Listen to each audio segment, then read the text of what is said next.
سنا رہا ہوں، میں کوئی باروں ہے؟ مرد زنا کرتے رہیں، اس بازار حسن کو کس نے گرمایا؟ ان ذمہ داروں نے کی۔ میں تو جب سے اس بازار حسن کے گشت شروع کی ہے میرا کلیجہ پھٹ گیا ہے۔ مجھے تو یہ عورتیں مظلوم نظر آتی ہیں۔ کون سی عورت ہے جسم بیچنے کے لیے خوشی سے تیار ہو؟ کون سی لڑکی ہے جوانی کا کو بیچنے کے لیے؟ کون بچی ہے جو گھنگرو باندھے گی خوشی کے ساتھ؟ انہیں سرداروں نے گھنگرو بندھوائے، انہیں نوابوں نے نچایا، ان کے جسموں سے وہ کھیلے۔ ظالم یہ نہیں، ظالم وہ ہے جنہوں نے ان کے سر پہ دوپٹہ رکھنے کے بجائے ان کے جسم کو نوچا، اپنی ہوس کا شکار نشانہ بنایا۔ وہ طوائف بن گئی۔ اے اوے میاں صاحب رہا، میں یہیں پیدا ہوا ہوں، ذمہ داروں کے گھر میں پیدا ہوا ہوں، میں یہ سب کچھ دیکھا ہوا ہے۔ مجھے تو یہ بچیاں مظلوم نظر آتی ہیں کہ جو مردوں کی ہوس کی بھینٹ چڑھتی ہیں۔ رات ایک بچی میرے پاس آئی ہوئی تھی، میاں صاحب میری کدائیں شادی کرا، جتھے گل کرے نہیں ہو آدھے میرے نال اونج رہے میں شادی نہیں کر، میری کدائیں شادی کرا۔ عورت کی فطرت ہی نہیں ہے کہ وہ گھنگرو باندھ کے محفل کی زینت میں۔ عورت کی فطرت میں تو حیا، پتہ نہیں کن دکھوں سے گزر کر کوئی بچی گھنگرو باندھتی، کوئی بچی اپنے جسم کو بیچتی۔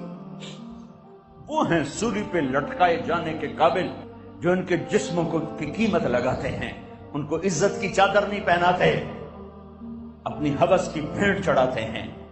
انہیں سردار صاحب ہیں، ماہ صاحب ہیں، میاں صاحب ہیں، چودھری صاحب ہیں، وہ طوائف بن گئی۔ ایک سردار صاحب رہا۔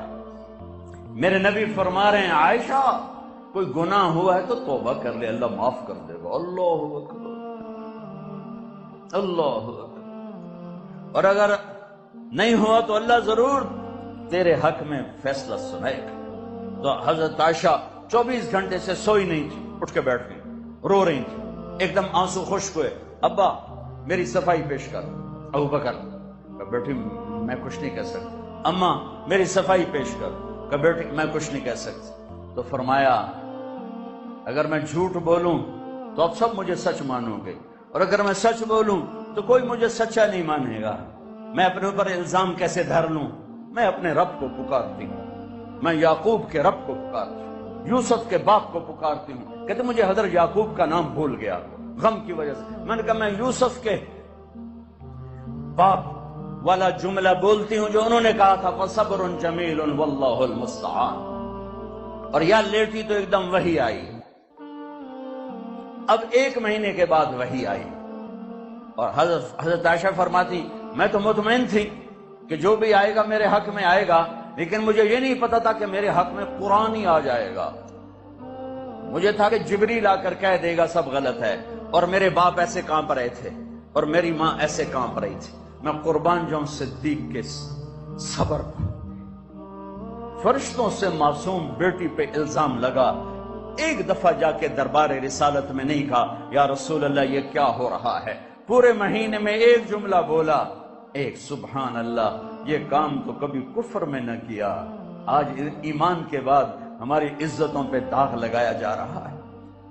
جب وہی ختم ہوئی تو اللہ کے نبی مسکرائے کہا عائشہ مبارک ہو، اللہ خود تیرے لیے گواہ بن کے آ گیا۔ تو حضرت ام رومان نے کہا بیٹی اٹھو، اللہ کے نبی کا شکر ادا کرو۔ تو فرمایا نہیں، میں اس کا شکر ادا کروں گی جو میرا گواہ بن کے آیا۔ اتنے دکھ پہنچانے والے عبداللہ بن ابی کے جنازے کے لیے کھڑے ہو گئے۔ کم وقت مر گیا، اس کے بیٹے پکے صحابی تھے۔ یا رسول اللہ میرے ابا کو کفن دیں گے؟ آپ اپنا کرتا دے دیں، میں کفن اس کو پہناؤں۔ آپ نے کہا یہ لو۔ آپ کہتے تو منافق ہے، میرے کرتے دونوں کی فائدہ، کہ یہ لو۔ یا رسول اللہ جنازہ پڑھائیں گے؟ کہاں پڑھاؤں گا، آپ کو خبر ہے کہ یہ کافر ہے، میرے جنازہ پڑھانے سے کیا ہوگا؟ کہ نہیں پڑھاؤں گا۔ اپنا کرتا دیا، کفن پہنایا۔ اس کے جنازے پر کھڑے ہوئے تو سامنے عمر آ گئے. یا رسول اللہ، اب جانتے نہیں یہ کون ہے؟ مجھے بتا دو کون. جانتا نہیں تو اور کیا ہے، تو کہ جنازہ کیوں پڑھا رہے ہیں؟ کہ اللہ نے کہا پڑھ یا نہ پڑھ معاف نہیں کروں گا، میں پڑھتا ہوں شاید اللہ معاف کر. میرے نبی دیکھ رہے تھے کہ یہ امت ایک دوسرے کے جنازے پڑھنا بھی چھوڑ دے. میرے نبی جانتے تھے، دیکھ رہے تھے.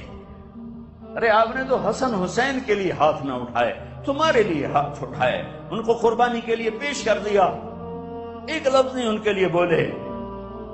12 ربیع الاول 7 جون 633 عیسوی 11 ہجری پیر کا 10 بج رہے تھے. اپنی بیگمات کو بلایا، کچھ نہیں بتایا، بس ملاقات کر کے رخصت. بیٹی فاطمہ کو بلایا کہ بیٹی میں جا رہا ہوں، ان کو صرف بتایا میں آج جا رہا ہوں. وہ رونے لگی، کرو نہیں، تیری میری ملاقات چند دن بعد ہے. 6 ماہ بعد بیٹی کا بھی انتقال ہو گیا. پھر علی کو بلایا، ان کا سر اپنی گود میں رکھا اور ان کے سر پہ کمر پہ ہاتھ پھیرتے رہے اور دعا دیتے رہے. پھر ان کو رخصت فرمایا. سب سے آخر میں اپنے بچوں کو بلایا کہ میری 2 ٹہنیاں حسن حسین